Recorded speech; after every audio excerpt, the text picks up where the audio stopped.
As most of you know, Tesla just unveiled 2 electric semi-trucks and a new high-performance roadster.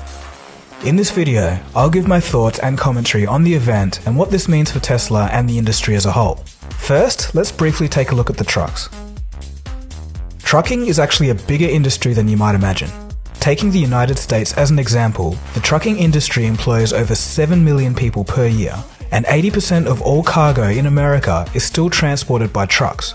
That's 4 times as much as air, pipeline, rail, and sea combined.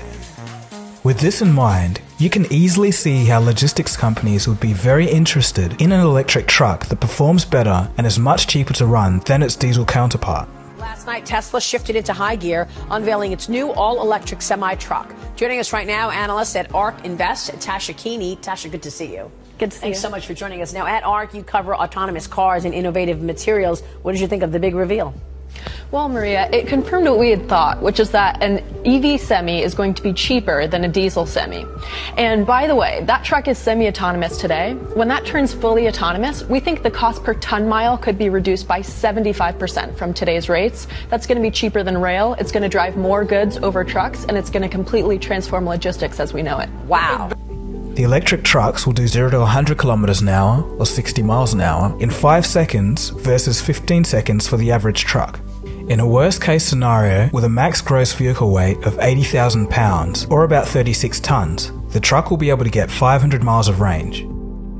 An electric truck is inherently easier to drive because there's no gears, but meanwhile, it's not uncommon for normal trucks to have over 16 gears. Tesla claims that 30 minutes of charge will get you 400 miles, and for reference, to fill the tank of a normal truck takes about 15 minutes. So either way, this makes sense if you've been driving a long time and just need a break. Autopilot will be standard, so if you have a medical emergency while driving, the truck will keep to its lane, gradually stop, and if it doesn't hear a response from you, it even calls an ambulance. The truck is also claimed to be a lot safer. One of the reasons is due to a lower center of gravity from the weight of the battery packs, making rollovers very unlikely. The risk of the truck jackknifing has also been said to be virtually eliminated due to independent torque vectoring on each wheel. The company is offering a 1 million mile guarantee on each of these vehicles. So although that's all pretty cool and potentially revolutionary, the main story was the Tesla Roadster 2.0. The original Roadster was the car that started Tesla back in 2008. The electric car has had its share of obituaries over the years, but the new American car company Tesla is determined to prove that the concept is a workable one. The manufacturer has just launched the Tesla Roadster, an electric car that looks good and can hold its own in the performance arena. So far, Tesla is off to a promising start. Tesla has pre-sold about 900 cars, and it plans to build and sell over 3,000 more in 2009 and 2010. And in 2017, it was finally time for a refresh. The new updated model is an absolute beast. So as many of you know, it can do 0 to 100 kilometers an hour or 60 miles an hour in 1.9 seconds, and it's the first production car in the world to break the 2-second barrier. And it can do 0 to 160 kilometers an hour or 100 miles an hour in 4.2 seconds. It's said to also produce 10 kilonewton meters of torque at the wheels.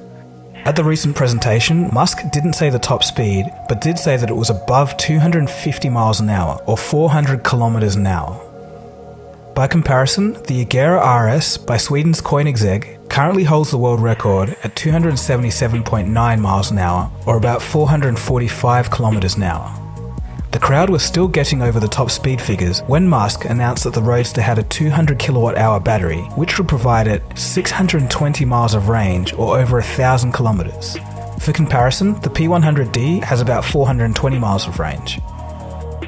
I think the range will be key to converting, or at least convincing those that are critical of electric cars, that this is no longer a gimmick. And also, for all of this, it's important to note that this is the base model, the slowest option of this new Tesla Roadster. So the question has to be asked, is this actually feasible or is this pie in the sky? Well, the website Jalopnik spoke with Carnegie Mellon's Venkat Viswanathan, a mechanical engineering assistant professor who focuses on next-generation battery technology. He remarked that the 1.9 second figure actually seems reasonable. He added that a 200 kilowatt-hour battery pack can easily go 600 miles. An interesting point of note is he estimates that the battery weight alone will be 833 kilograms or 1,800 pounds. As it turns out, it's actually the grip on the tires and the management of getting the power down from the motors to the actual wheels that will be the main bottlenecks in this vehicle. But Tesla has actually had a lot of experience with the P100D on that front, so it seems reasonable that they could get that done. The thing that stood out to me is that this car is breaking all the records. It looks like Tesla is doing this to make a solid point. This vehicle is meant to be a statement, a kind of watershed moment to tell people that this is the direction that cars are going to take. No one can argue with it if it's faster, quicker, and more value for money than most supercars that are out there. But that is if the production model has the same numbers that are listed for the prototype figures. Speaking of other supercars, here's a fun list of how the Roadster 2.0 stacks up against the petrol competition. Nissan GT-R Nismo version, 0 to 60 in 2.7 seconds, costing you $175,000. McLaren P1 GT-R, 0 to 60, 2.4 seconds, at a cost of $3.6 million. Lamborghini Aventador SV, 0 to 60, 2.4 seconds again, cost $493,000. Bugatti Chiron, 0 to 60, 2.3 seconds, cost $2.6 million. Now this next one is interesting. The Dodge Challenger SRT Demon, coming out next year, 0 to 60 in 2.3 seconds, cost $84,000. So that's actually great value for money. Next up, the Porsche 918 Spyder, 0 to 60 in 2.2 seconds, cost $845,000. And then of course, the new Tesla Roadster, 0 to 60 in 1.9 seconds, cost $200,000. So the question must be asked, are there any cars that can actually do 0 to 60 in under 2 seconds right now? The answer is yes, but they're all F1 cars, dragsters or rally cars. But surprisingly, the acceleration of F1 cars average from about 2.1 seconds to 2.7 seconds. For fun, NASA's Saturn V rocket can do 0 to 60 in 1.5 seconds. But if you want the ultimate, a top fuel dragster can do that in 0.8 seconds. It accelerates so quickly that the car is already traveling at 60 miles an hour by the time the rear tires have crossed the start line. You gotta keep in mind that these drag cars can't even turn properly and need a parachute to even slow down. This isn't to mention that they can only seat one person and consume over half a standard tank of fuel per run. So all in all, 1.9 seconds by Tesla in a production car isn't bad at all.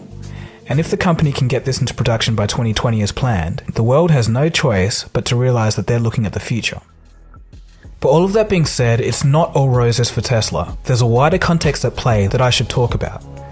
Some analysts were saying that this new Roadster may have been a way to shift investor attention away from the Model 3 production issues and reignite some excitement in the company.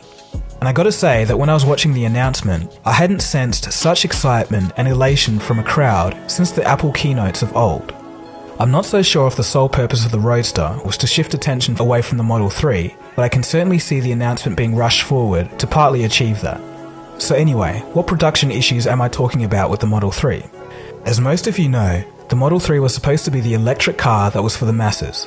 When it was launched back in July, the company was anticipating a production rate of 20,000 cars per month by the end of December.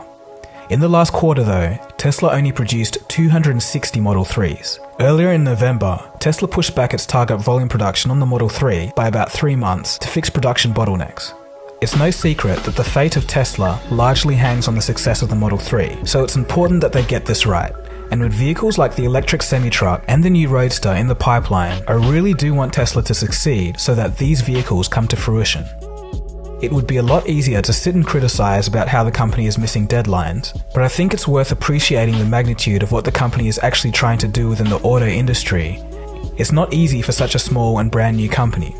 So hopefully the production issues get sorted out and the rest flows smoothly from there. So anyway, what do you guys think? What's your views on the Tesla truck and the new Roadster? Let me know your thoughts in the comment section below. Anyway,